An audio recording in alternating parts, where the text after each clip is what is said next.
Hello अस्सलाम वालेकुम दोस्तों, कैसे हैं। अगर आपके कंप्यूटर का कीबोर्ड इस तरह से गट्टे में और भरा हुआ है और हार्ड चल रहा है तो मैं आपको सिखाऊंगा किस तरह से इसको साफ़ किया जाता है। सबसे पहले हम इसकी पिक्चर लेंगे। पिक्चर के बाद एक एक बटन हम पिक्चर इसलिए लेंगे क्योंकि बाद में उसी पिक्चर को देख के हमने ये बटन दोबारा लगाने हैं। तो अभी हम एक एक बटन करके उपाड़ लेते हैं सारे बटन।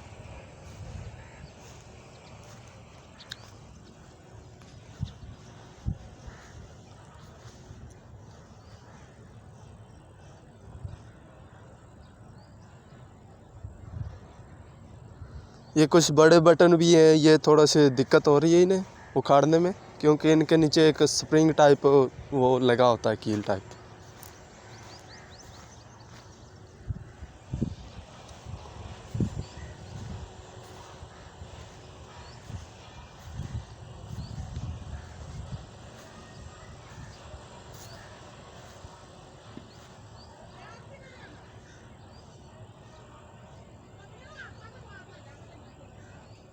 ये हमने काफ़ी उपाड़ लिया है अब, और ये थोड़े से रह गए, बस अभी हो जाएगा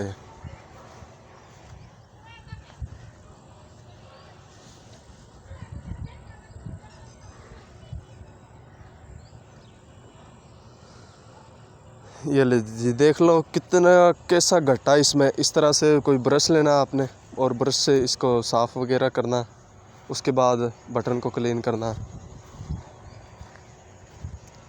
ये हम साफ़ कर रहे हैं अब। अच्छी तरह इसको साफ़ करना ब्रश से। आपने देखे घटा आपके सामने कैसे निकल रहा।